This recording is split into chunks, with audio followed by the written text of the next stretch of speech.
Hello everyone and welcome to the most requested game from yesterday's round 5 of the US Chess Championship. It's Fabiano Caruana versus Daniel Naroditsky. It's round 5 like we already mentioned, and well, Fabi's doing okay as he usually does, no losses so far, and Naroditsky playing very aggressive chess as he usually does, currently with one win, the one that we've shown, and 3 losses. So this is a really brilliant game. Let's check it out. Fabi with the white pieces opens with e4.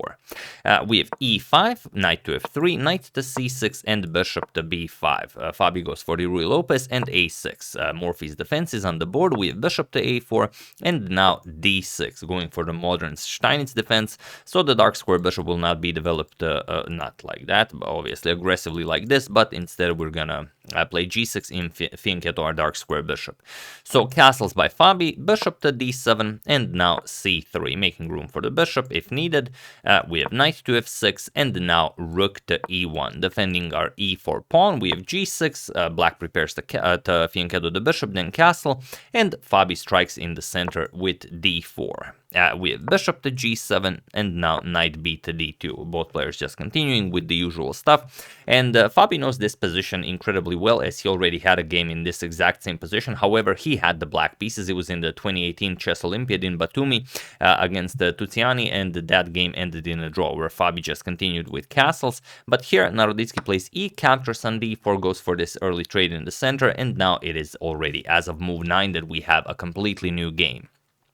So c captures on d4, Fabi of course improves his center, and now black castles. We have h3, taking away the g4 square from black's pieces, and now knight to b4. And here we can already see some of black's plans. Of course, we want to trade off the light square bishop here, but also we want to play knight to d3 to go after the rook and the bishop here, because our dark square bishop is a monster, often referred to as the dragon here, because it's just controls so much. And if we could eliminate the white's dark square bishop, then our own dark square bishop will be unopposed for the rest of the game, hopefully.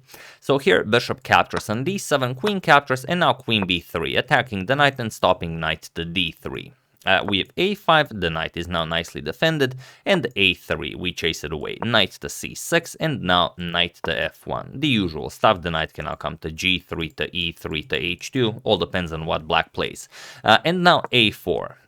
This is now pretty much standard stuff. We want to grab as much space as possible.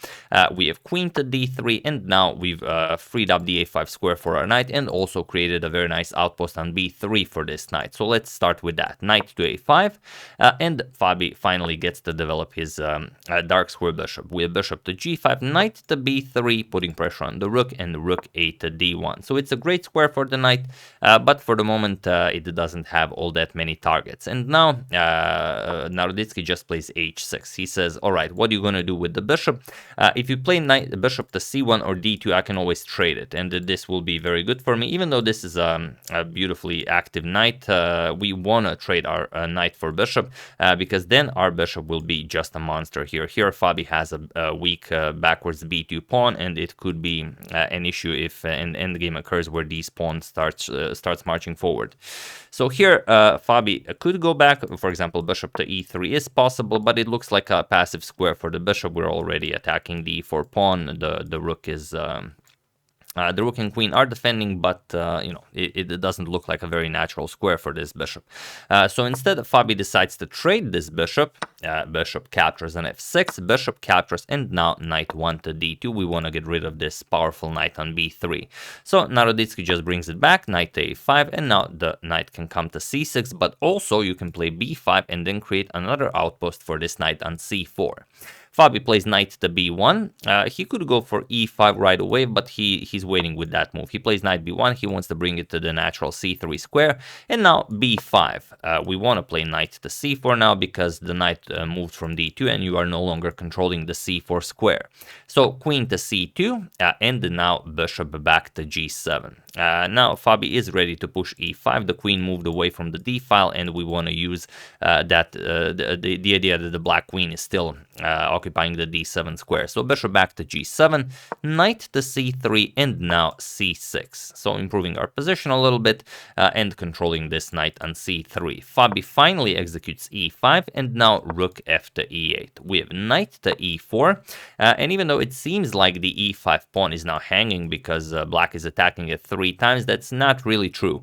Because if you capture the pawn, let's say we capture, we open up a discovery here, and after the queen moves, we simply play queen c3. And now, yes, it seems like black can again capture the pawn, but if you go after this, it already sounds very, very suspicious, as you don't want to give up your dark square bishop even for the price of a pawn most of the times. But here it just loses by force. Knight captures, rook captures, and now knight d6 just wins the game. Your queen is attacked, your rook is attacked twice, so you have to trade here with check, captures, captures, and now the queen and knight combo is simply too strong here. Your queen is attacked, you have to move it. Let's say knight e4 goes after f6, and this with the queen controlling this diagonal and the knight having unrestricted access to the f6 square, this is a game over most of the times. For example, queen d8, we can just play knight f6 check, king here, and now anything is winning for white. Even the barbaric rook to e8 check, that's sufficient for white to win. So it seems like the pawn can be captured, but not really. So here Naroditsky just continues improving. Knight to c4 now puts pressure on the b2 pawn, and e captures on d6. Finally, we capture this. Knight captures on d6, and now knight to e5, attacking the queen here. So queen to f5, of course, we do not want to give up our strong bishop here. And now you can't go after the knight. Yes, it's undefended, but your queen is hanging on c2. I know some of you were thinking about grabbing this knight. So here we have g4 chasing back the queen, queen to e6, boldly stepping in front of the rook, but for the moment there's no way to take advantage of this. If you go, for example, knight captures, queen captures, you could go knight captures on c6, and this wins you a pawn temporarily, but it doesn't look like it's a very good idea. Like rook to c8 is coming, then we're gonna play rook to d8, and we're gonna win back this pawn at some point. But it seems like well, a solid thing. For example, if Fabi had this position against Magnus, he would probably go for this and you know, just try and play it on. But here, of course, there's the difference of the rating. So Fabi has to win this game, not only to improve his chances of winning the US Chess Championship, but also not to lose too much rating, because he is much higher rated than everyone else here. So knight back to c3, and now comes rook a to c8. You will no longer be capturing the c6 pawn. Rook to e2. Fabi wants to double up here on the e file, and now comes queen to b3, offering a queen trade, and Fabi agrees to this trade. We have queen captures, a captures, and now king to g2, starting to improve the position of the king. Maybe f4 was worth considering here, because after king to g2, Naroditsky just plays c5, and it, of course, makes very good sense. Since you want to remove the defender of the knight on e5. On the other hand, d captures on c5 also attacks the knight here. So this has to be calculated very precisely. So d captures on c5 is played by Fabi, and now knight to c4. Now, okay, Fabi is up a pawn temporarily, but we have a lot of pressure on this b2 pawn. Our bishop is a monster here.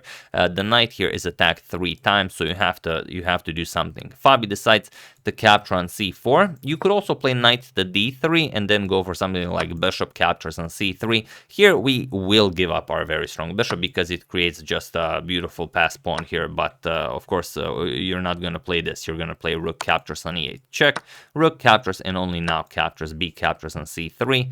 And now you have this position where you can win back your pawn at any time, but you have just a beautiful passed pawn here on b3. So that's one option. However, after knight to c4, Fabi decided to go for knight captures on c4, and now we have rook captures on e2, knight captures on e2, and now b captures on c4, and now rook to c1. So we have to prevent this. Well, we have to prevent like bishop captures on b2. We could go and try to prevent this with something like knight to c3, but still we can always give up this bishop and be left with an incredibly strong pass pawn here. For example, rook captures on c5. Yes, white also has a pass pawn, but black's pass pawn is already on b3, and this is very ugly to look at. So Fabi tries rook to c1, and now, of course, bishop captures on b2. We have rook captures on c4, bishop captures on a3, and now c6. Fabi advances his pawn to a light square, and now the material balance has been restored, and we have to figure out how to continue playing this. We have b2. Now the question is the bishop here stronger than the knight, or is the knight stronger? So let's see after a few moves what happens. Of course, we have to prevent queening. b1 queen just wins the game. So knight to c3, stopping this, and now bishop back to f8. Now the bishop will be put on g7 to harass the knight. Of course, the knight will be forced to come to b1 and remain there for a very long time. So knight to b1, and now bishop to g7. So now if you evaluate this position, you can pretty much agree that the bishop is at least a little bit stronger than this knight, because the bishop can freely roam anywhere it wants. The b2 pawn isn't even under any pressure, so you could even move it temporarily. But the knight can't really go anywhere. It can come to a3 and then go back to b1. That's pretty much all that this knight can do. Okay, you can go to d2, but nowhere after that. So king f3. We have to start improving the position of our king in the endgame, and of course black does this as well. King f8, and now not king e4 right away. Fabi first plays this h4 move. He wants to play h5, and Naroditsky just continues improving the position of his king. We have h5, king to d6, and now h captures on g6. Fabi has to create some weaknesses on the king side, because he knows that he will not be able to defend this pawn forever. So we have pawn captures on g6, and now rook to b4. This pawn is lost, so you have to decide on how to do it. And here Naroditsky grabs it with the rook. If you capture it with the king, you have to be very, very sure that rook to c4 check doesn't allow white to easily draw the game. But here it doesn't. So king captures can also be played. However, he captures with the rook, and now rook to b7, going after the bishop. And now the real question is, does rook c1 win the game on the spot, or is this just a draw? We're gonna show this very briefly, because it's, we have to consider it. I mean, if it does, there's no point in playing anything else. The point is, after rook captures on g7, rook captures on c1. Now we're ready to move our rook and promote our pawn. So rook to b7, and now now you can't really move the rook, because rook captures pawn will happen. But the problem is, after something like h5 captures and captures, the white king cannot go anywhere else. It has to remain on the f file, because if you go anywhere, not on the second rank, the second rank. You can't deliver a check, but anywhere else, if you allow the black rook to deliver a check, then this pawn will be promoted very easily. So here we would see something like rook b6 check, king e5, rook to b5 check, but we don't really care. King d4, you can't really capture the pawn, because we just move our rook and promote this pawn. So rook to b8, and here the problem is, after some like h4, we're gonna play king to g2. Even h3 is possible. White can just play king h2, and this is perfectly fine. There's no way to gain any advantage here with black. So we're gonna play something like king to c3, but now rook to c8 check, and we're just gonna happily continue checking the black king, and there's no way for black to make progress here.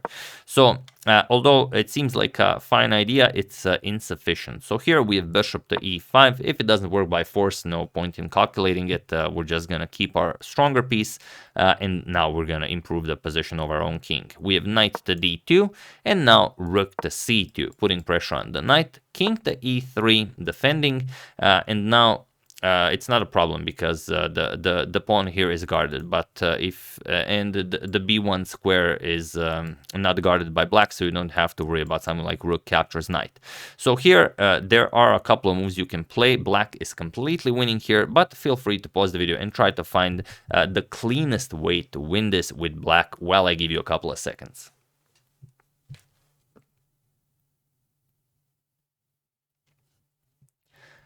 So for those of you who were able to do it, congratulations on finding any of the nice ideas, like rook to c1 is a very nice idea, pushing h5 is a nice idea, king to c5 is a very nice idea. So those are all interesting moves, but king to c6 is just incredibly forcing. So congratulations to everyone who found this. You are a true spotter of excellent moves in very complicated endgames. And of course, for those of you who just want to enjoy the show, that's the move, king to c6. Now the problem is, you don't really have any good good squares for this rook to remain on the b file. If rook to b4, bishop c3, and that's game. So you have to play rook to b3. It's ugly, but it has to be played. And now, of course, rook to c3 check. Now we get rid of the rooks off the board, and then it's a bishop against knight with game on both sides of the board, and we are up a pawn. So of course that's more than we could ask for. Rook captures, bishop captures, of course with the threat of just eliminating the defender of the b1 square. So knight b1 pretty much forced, and now bishop to b4, guarding all the squares that this knight can do to jump anywhere, and that's pretty much it. Fabi plays f4, trying to create a pass pawn, but it's not a problem. King to d5, king to d3, stopping the black king from advancing, but now h5. The white king is now very far away from this h-pawn, and we can't really capture this. If we play captures, king e3, h4, king f3, just king c4, and you don't really care. King g4, king d3, and now after you capture the pawn, king c2, and that's it. You don't have to worry about this pawn because the bishop covers the queening square, and there are no moves here for white. So instead, after h5, Fabi played f5. He wants to create either this pawn or captures and then create this pass pawn. We have h captures on g4. Now f captures on g6. And now you have to be very, very careful here. You don't want to blunder a completely winning game. So we are outside the square of the pawn. So a move like king to e6 has to be played, or even bishop to f8 to stop the pawn from reaching g7. But since our bishop is on such a lovely square, it makes no sense to, move the bishop. So king e6 was played, king to e4, now comes g3. We have king to f3 going after the pawn, but now bishop to d6 guarding the g3 pawn, and it was in this position on move 57 that Fabiano Caruana resigned the game, and another brilliant victory for Daniel Naroditsky in round 5 of the US Chess Championship 2021. So interestingly, Daniel still has no draws, so 2 wins, 3 losses. He is definitely he definitely came here to fight, and it doesn't matter if he wins or loses, he always puts up a show, and that's that's what we really want. So here you resign, as there's no way for you to do anything. We're gonna win this pawn, and then it's just completely hopeless. For example, knight to c3, king f6, king e3, doesn't really matter. King captures on g6, king f3, king h5, and now you're gonna escort this pawn down the board. Doesn't really matter. King g2, king g4, king f1, king f3, king to g1, we're gonna push g2, that's it. There's nothing left to be done here. Knight to d1, and now I know you guys really want to push this pawn and promote it to a queen, but this would be stalemate, so be careful in your own games not to do something like this. So now we ignore this, we play bishop c5 check, king h2, and now g1 queen with check, king h3, and now let's say queen g3 checkmate, or even queen h1, it's also a very nice checkmate.